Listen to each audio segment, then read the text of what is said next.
Hi everyone and welcome back to Chess for Charity. In this video, we're going to do an interesting logic puzzle where the goal is to capture all of these pawns without landing on an empty square. That's the goal. So if you want to try it, feel free to take the position from the description. You have to paste it in chess.com setup board or some other setup board, and then you can mess around with it. I'm going to talk about how I figured this out, and maybe we can talk if there are more solutions. Perhaps you can post your own.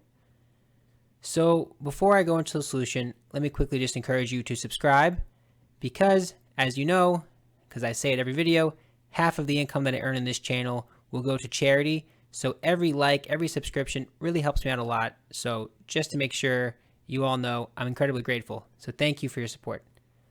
Okay, so let's talk about how I figured this out. So I was trying to sit here and think about all the different ways. The first thing I thought was just if I went into Pac-Man mode and just took like this, went crazy, what would happen? Oops. So quickly you realize there are a couple of points like H2 and like D8 that are a little out of reach. And that's kind of where you start thinking, right? You fail somewhere and then you figure out where from there can I learn to succeed, right? This is not just in chess, this is in life. So the first thing I realized is that D8 and H2 are special points. What do I mean by that? Well, H2 is only accessible from B8, right? Which means that if I ended, I would need to end by going from B8 all the way to H2, and that would be the puzzle, right? Or the other side of that, I would need to start on H2 and then start gobbling up pawns this direction and then start, I don't know, just taking stuff.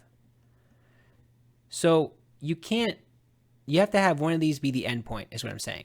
One of them is the end point, one of them is the start point. That's the way it seems.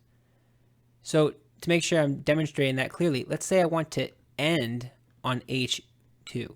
That means I need to arrive from B8, which means I need to arrive from B7 or A7, which then means I need to arrive from C5. And from there, I need to figure out where do I come from. If I come from A3, I would need to backtrack my way all the way to my starting point.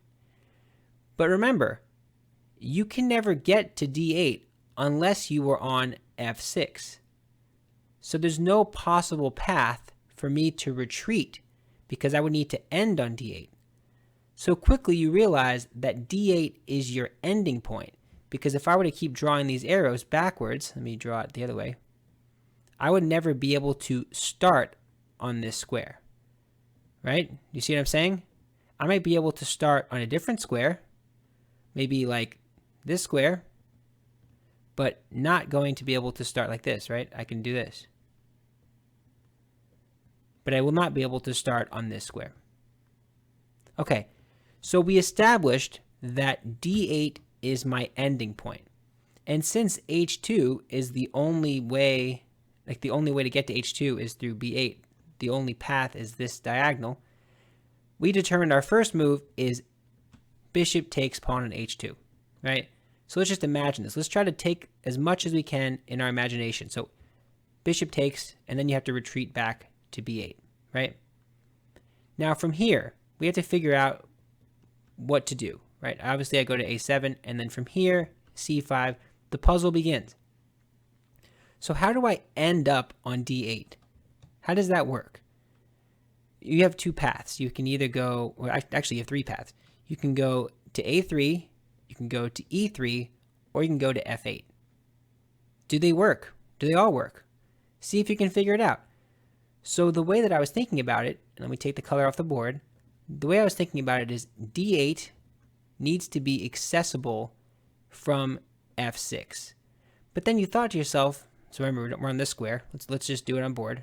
Here, here, here, here, right? That's the beginning. You think to yourself, how do I end up here? I need to then arrive there from F6. And the only way to get to F6 is on this diagonal, right? Is that right? No. I can get to F6 this way, but oops. Let's not forget I can get to F6 this way as well, right? Okay, but if I get to f6, I need to then immediately go to d8, right? That makes sense? So the way that I thought about it was I noticed these pawns on f8, g7, and h6. These really helped me because what I realized is I can go between the pawns like this. And what that'll do is that will help me get these pawns in this path, 1, 2, 3. But then I thought, wait a second, if I'm going between the pawns, I'm never going to be able to get this guy in the corner because the only way to get to the corner is to go here. And we already established that once you hit f6, you got to go here. So then you're stuck. So what is the way? Well, you can't just go through these pawns like this. Instead, you have to realize that these pawns form a little entry path like this. 1, 2, 3, 4. Okay. So this pawn on f8, you can just quickly grab and then take this a3 pawn. So let's just see if we can do that in our heads here. So take on f8, take on a3, and see if you can visualize this. Taking here and just running through these pawns. So take here, c3, e1, f2, e3, and can you find the end? Can you see the end? Hopefully you can, because I kind of mentioned it earlier. You start here and you make a little path for yourself. You go g7, h8, f6, and then you end the game on d8. So in real time, it looks like this. Capture, capture, and then you just run through these pawns. 1, 2, 3, like this. Bang, and it is done. So d8 is where you ended up. Were you able to figure it out? It's a lot of fun. Are there other solutions? That's a question that I want to pose to the community. Are there other ways to solve this problem, or is it a unique path? See if you can figure that out. It's a lot of fun. But that's it for this video. Hopefully you enjoyed the content. Be sure to like and subscribe. It helps out a lot. But yeah, that's it for now. Thank you so much. Bye.